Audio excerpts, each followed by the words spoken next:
Hello friends, नमस्कार। आप सभी को नमस्कार, सभी का वेलकम इस सेशन में। इस सेशन में हम डिस्कस करेंगे एक केस स्टडी हमारे प्रमोशन एग्जाम के लिए। इन रिसेंट ईयर्स में ऑलमोस्ट ज़्यादातर बैंकों ने अपने स्केल 3, 4, 5, 6 एग्जाम्स के लिए केस स्टडी को भी as one of the methods for examination include किया है। आज की हमारी case study handling unruly customer के ऊपर है। किसी भी केस स्टडी में अगर आपको इफेक्टिवली आंसर्स प्रोवाइड करना है तो गिवन इंफॉर्मेशन को बहुत केयरफुली रीड करना, अगर वो रूल बेस्ड कोई केस स्टडी है तो उन रूल्स के बारे में प्रॉपर जानकारी होना, लॉ बेस्ड है तो लॉ के बारे में प्रॉपर जानकारी होना, वो इम्पॉर्टेंट रोल प्ले करते हैं इफेक्टिवली किसी भी केस स्टडी को हैंडल करने के लिए। सो दिस मीन जब तक आपको कंसेप्चुअल क्लैरिटी नहीं है उन इश्यूज के ऊपर जो इशू के स्टडी में डिस्कस किए जा रहे हैं, तो there may be a difficult situation for anyone to provide proper answers. तो चलिए इस केस स्टडी को हम डिस्कस करते हैं। At a busy bank branch in Mumbai, mister Rajesh Kumar enter the bank visibly upset. तो मिस्टर राजेश कुमार एक कस्टमर हैं बैंक के, वो विजिबली अपसेट लगते हैं। He had encountered problems with a transaction that had not been resolved despite several prior visits. तो उसकी problem है एक ट्रांजैक्शन जो इशू रिजॉल्व नहीं हुआ जबकि कई बार वो बैंक ब्रांच विजिट कर चुका है। His frustration was evident as he loudly explained to the bank staff demanding immediate assistance.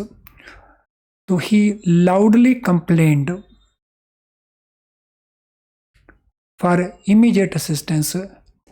His raised voice, agitated behavior began to draw attention of the other customers, creating uncomfortable atmosphere in the branch. तो ये हमें एक situation दी गई है। इस situation के basis के ऊपर कुछ क्वेश्चंस हैं जिनको हमें जनरल टर्म्स में आंसर करना होगा, और उसके बाद इस ब्रांच ने उसको कैसे हैंडल किया वो एक्सप्लेनेशन आपको दिया जाएगा, और उसके बाद फिर एक दो क्वेश्चन और पूछे जाएंगे। तो चलिए पहले हम अपने आप को टेस्ट करते हैं कि इस सिचुएशन को हम हैंडल कैसे करेंगे, and this is by way of questions. So this is first question, why did customer behave in the bank branch in an agitated manner. तो कस्टमर ने एजिटेटेड मैनर में बिहेव क्यों किया बैंक ब्रांच के अंदर आके। तो इस केस में हमारे पास रेडी आंसर अवेलेबल है, but then you also have to answer. तो आप भी आंसर दीजिए इस वीडियो को, यहाँ पे आप चाहें तो इसको पॉज करके जो भी आंसर आपको लगता है बेस्ट है वो आंसर दे सकते हैं। तो वीडियो को पॉज कर लीजिए and try to write your own answer in your copy. जब तक आप अपना माइंड एप्लीकेशन नहीं करेंगे, टेक इट फॉर ग्रांटेड, हम केस स्टडी को प्रॉपरली हैंडल नहीं कर पाएंगे। इट इज़ वेरी इंपॉर्टेंट कि आप अपना माइंड एप्लीकेशन ज़रूर करें। तो इसमें what could be the best answer. So this could be the answer. So the customer faced delay in resolving a transaction issue which caused frustration after multiple visits to the bank. तो customer ने branch कई बार visit किया, उसकी एक transaction है वो settle नहीं हो रही और जिसके कारण कस्टमर को फ्रस्ट्रेशन है। So this is question number 1। अब पेपर में ये जो आंसर प्रोवाइड किया गया है इस प्रकार के एक और कई ऑप्शंस हो सकती हैं, तो उन ऑप्शंस में जो मोस्ट अप्रोप्रिएट ऑप्शन होगा वो आपने चूज करना है। तो यहाँ हम क्वेश्चन आंसर की फॉर्म में देख रहे हैं, मल्टीपल में नहीं जा रहे हैं बिकॉज केस स्टडी थोड़ी लंबी हो रही थी। Question number 2, what was impact of customers raised voice and agitated behaviour. तो कस्टमर का जो रेज्ड वॉइस था, ऊंची आवाज थी, और उसका जो बिहेवियर था वो एजिटेटेड था, उसका इम्पैक्ट क्या था। So what was impact of that. तो वीडियो को पॉज कर लीजिए, अपना आंसर कॉपी में लिख के देखिए और फिर आंसर लिखने के बाद मैं इसको डिस्कस करता हूं। यस, वीडियो को पॉज कर लें।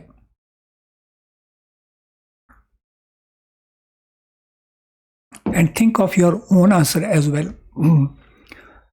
तो चलिए मैं आंसर देता हूं। It began to draw attention of other customers, creating an uncomfortable atmosphere in the branch. तो इससे जो ब्रांच का पूरा वातावरण था, एटमॉस्फेयर था, वो अनकंफर्टेबल हो रहा था और इससे दूसरे कस्टमर की अटेंशन इधर आ रही थी। तो this was the impact of customers raised voice and this is situation जो हमें ऑलवेज अवॉइड करनी होती है। What should be the priority of the branch manager at the such stage. अगर आप ब्रांच मैनेजर हो तो आपकी सबसे पहली प्रायोरिटी या सबसे पहला एक्शन आपका क्या होगा। So what should be the priority for the branch manager at such stage. Yes, अपने इमेजिनेशन को यूज करिए कि ब्रांच की सबसे पहली प्रायोरिटी क्या होनी चाहिए, सबसे पहला एक्शन ब्रांच मैनेजर का क्या होना चाहिए। सो ब्रांच मैनेजर का सबसे पहला एक्शन जो है वो होना चाहिए कि सिचुएशन को डी एस्केलेट करना है before it goes out of control. So answer क्या बनेगा प्रायोरिटी में। सो प्रायोरिटी में आंसर बनेगा that he is to deescalate the situation before it goes out of control. तो सिचुएशन को आउट ऑफ कंट्रोल नहीं होने देना है, सिचुएशन को डी एस्केलेट, शांत करने की कोशिश करनी है, अपने कंट्रोल के विद इन सिचुएशन रहे। So this is the action और priority of the branch manager. Now question number 4, how should branch manager approach the agitated customer initially. Customer agitated है, हमने ऑलरेडी सिचुएशन में रीड कर लिया है। तो एजिटेटेड कस्टमर को कैसे इनिशियली अप्रोच करना होगा ब्रांच मैनेजर को, और गोल हमारे सामने है, गोल है सिचुएशन को डी एस्केलेट करना। सो वीडियो को पॉज कर लीजिए और सोचिए, इमेजिन करिए क्या बेस्ट पॉसिबल ऑप्शन हो सकता है।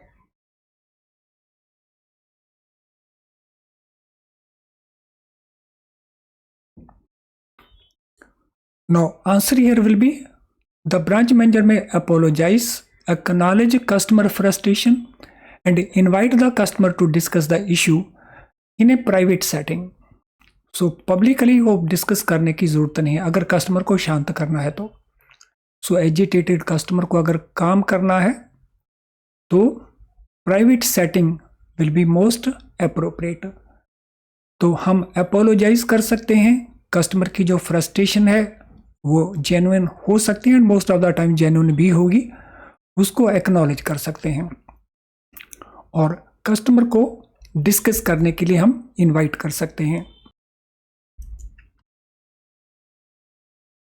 Question number 5, why is it important to allow the customer to fully express his frustration in a private setting. तो this will be the next action कि कस्टमर अपनी फ्रस्ट्रेशन को पूरी तरह से निकाल ले और पॉसिबली प्राइवेट सेटिंग के अंदर। तो ये क्यों इंपॉर्टेंट है, why we must allow the customer, कि जो भी उसको कहना है कस्टमर कह ले। So why is it important. Again pause कर लीजिए वीडियो को और कोशिश करें अपना आंसर अपनी कॉपी में लिखने के लिए। जब लिख लें तो फिर वीडियो को दोबारा से ऑन कर सकते हैं, रिज्यूम कर सकते हैं प्ले इसका। सो क्यों इंपॉर्टेंट है कि कस्टमर अपने आप को फुल्ली एक्सप्रेस करे अपनी फ्रस्ट्रेशन को, वो भी प्राइवेट सेटिंग में। So listening without interruption help the customer to vent his feelings. तो कस्टमर के मन में जो गुस्सा है किसी भी प्रकार की, उसकी जो फीलिंग्स है, bad feeling about the bank, तो वो निकल जानी चाहिए। वो इसके लिए एक बेस्ट अपॉर्चुनिटी बनेगी और उसे बगैर किसी इंटरप्शन के बोलने दिया जाए, लिसन किया जाए, हियर नहीं किया जाए, लिसन किया जाए। और इससे ब्रांच मैनेजर को क्या बेनिफिट होगा, तो branch manager will be able to understand the depth of his concern. तो उसको असल प्रॉब्लम क्या है उसको सही प्रकार से ब्रांच मैनेजर अंडरस्टैंड कर सकता है। So this is the benefit which available to the bank branch manager and the benefit also available to customer, क्योंकि वो अपनी फीलिंग्स को एक्सप्रेस कर पाता है। Let us now go to question number 7. What could be the best option to see that issue is resolved according to customer's satisfaction? अब bank के सामने, ब्रांच मैनेजर के सामने बेस्ट ऑप्शन क्या रहेगी कि जो इशू है उसको रिजॉल्व किया जाए, वो भी कस्टमर की सेटिस्फैक्शन हो जाए। So once again you can pause the video, अपना आंसर सोचिए, अपना आंसर को कॉपी में उतारिए, write your answer in your notebook.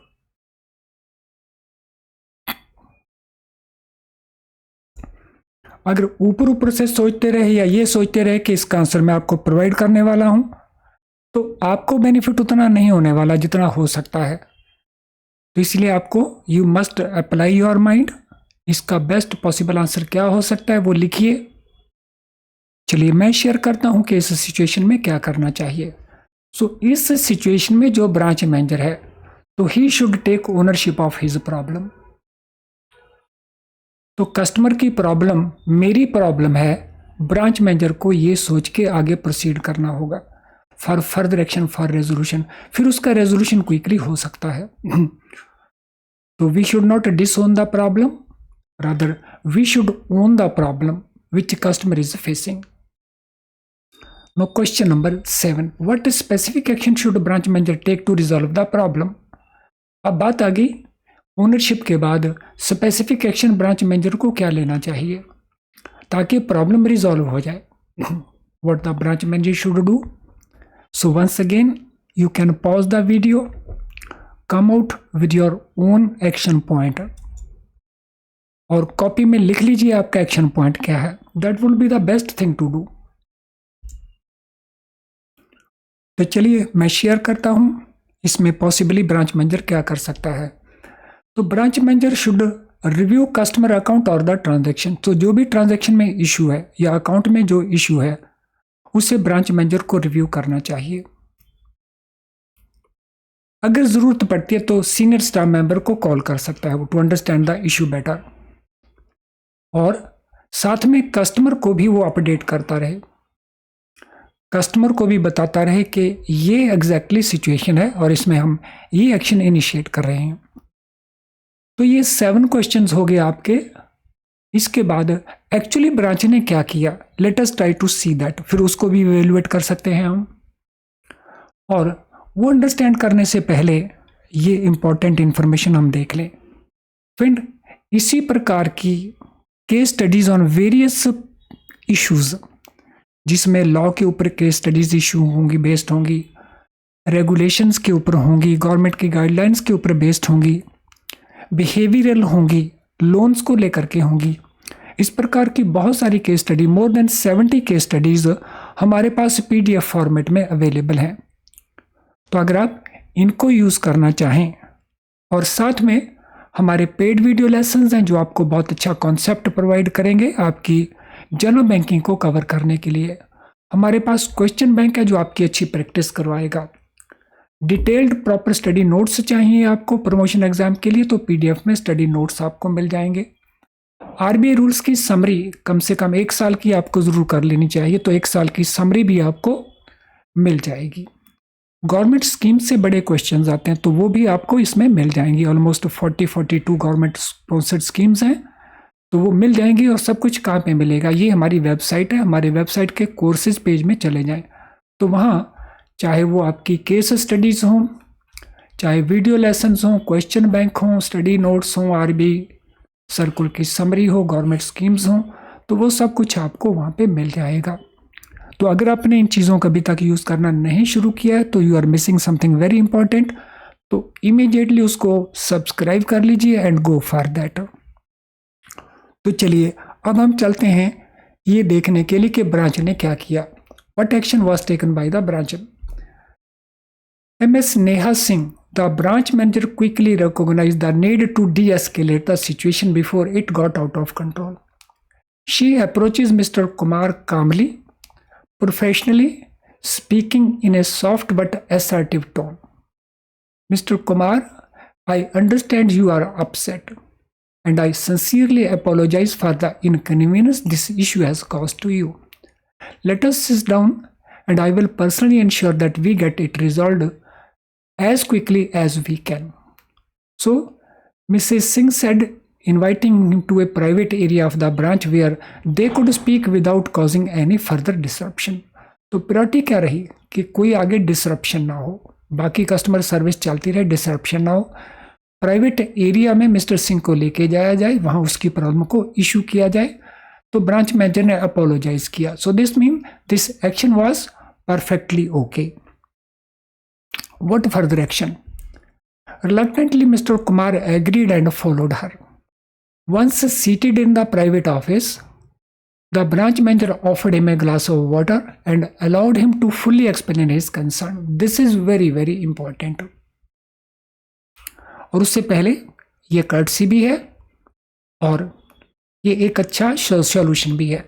To offer glass of water और मे बी ऑफर टी और coffee and allow the customer to fully explain his problem. Mr. Kumar vented his frustrations, outlining how his transaction has been delayed repeatedly. Despite multiple visits and assurance from the bank's staff, he felt ignored and disrespected, which fueled his anger. उसका जो गुस्सा था उसके पीछे main reason और क्या था कि उसको लगा कि उसको इग्नोर किया जा रहा है और उसको डिसरिस्पेक्ट किया जा रहा है, कि जिससे उसका जो गुस्सा है वो और भटका. The branch manager listened attentively, not interrupting or trying to defend bank's action.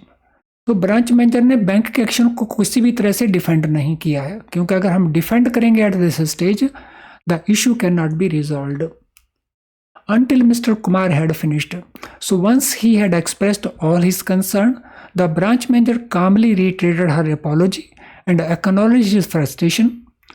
तो ब्रांच मैनेजर ने दोबारा से अपनी अपॉलोजी ऑफर की और एक्नॉलेज किया उसकी फ्रस्ट्रेशन को. क्या कहा उन्होंने?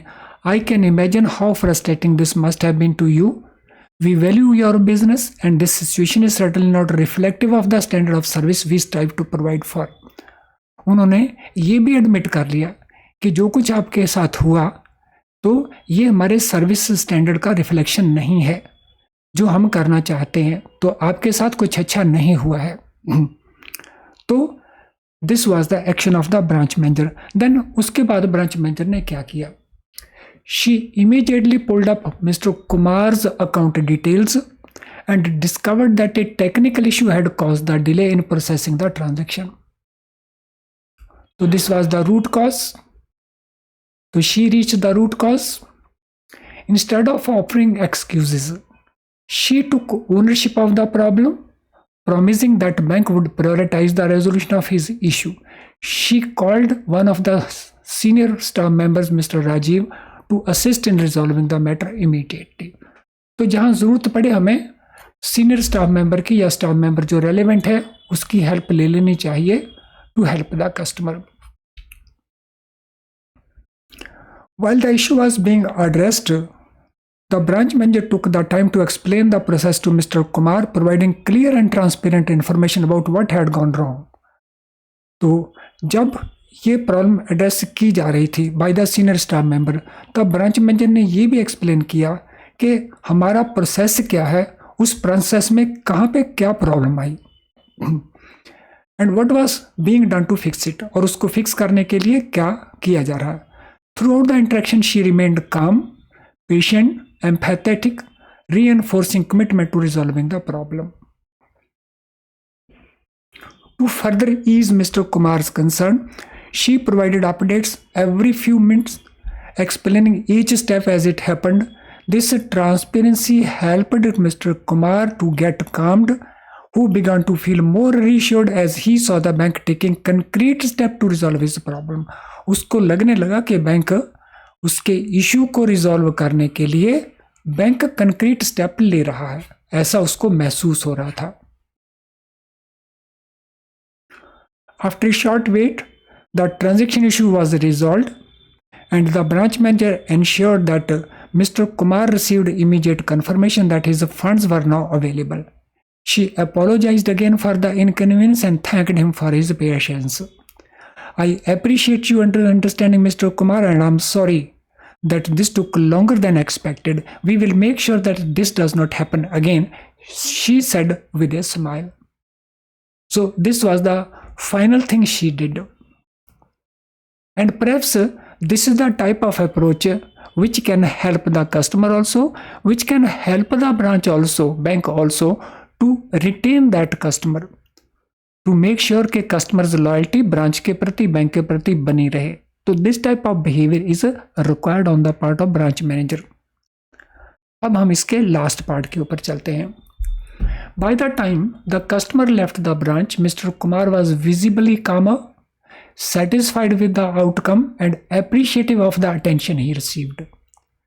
So जब मिस्टर कुमार ब्रांच से बाहर गए तो वो लग रहा था कि वो विजिबली काम है और वो सेटिस्फाइड है विद द आउटकम, और जो टेंशन उसको मिली, जो उनको लगता था कि पहले डिसरिगार्ड हुआ है उनका, तो now he is satisfied about all this thing. अब 2 क्वेश्चन हमारे और हैं जो इस सारी इंसिडेंट के बाद रेलिवेंट हैं. पहला question, how did transparency help काम मिस्टर कुमार. जो ट्रांसपेरेंसी दिखाई गई ब्रांच मैनेजर के द्वारा, बार बार बताया गया, उसको अपडेट किया गया, तो उससे मिस्टर कुमार कैसे काम हुए. Yes, you can think of and right answer in your copy. So providing clear update reassured the customer that his problem was being taken seriously and addressed efficiently. तो कैसे मिस्टर कुमार शांत हुए. तो जब उसको अपडेट्स प्रोवाइड किए गए तो उससे एक रीअश्योरेंस मिला कि उसकी प्रॉब्लम सीरियसली ली गई है बैंक के द्वारा और उसे एड्रेस करने के लिए सिंसियर एफर्ट्स की जा रही हैं. और last question, what had begun as a potentially volatile situation was diffused through by using what strategy. So जो लग रहा था कि एक volatile situation है जब हम शुरू किए, तो उसको डिफ्यूज कर दिया गया. तो क्या स्ट्रेटेजी उस पर्पज के लिए यूज की गई. So what strategy was used for that purpose. Yes, अपने आंसर को लिखिए. What will be your answer to this problem.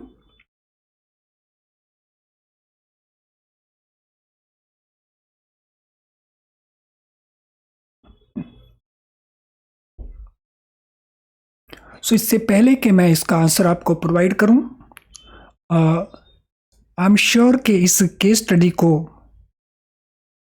Understand करने के बाद एक प्रॉपर मेथड कि किस प्रकार से कस्टमर को ऐसे हैंडल किया जाना चाहिए, एक इफेक्टिव केस स्टडी बनती हमें नज़र आ रही है.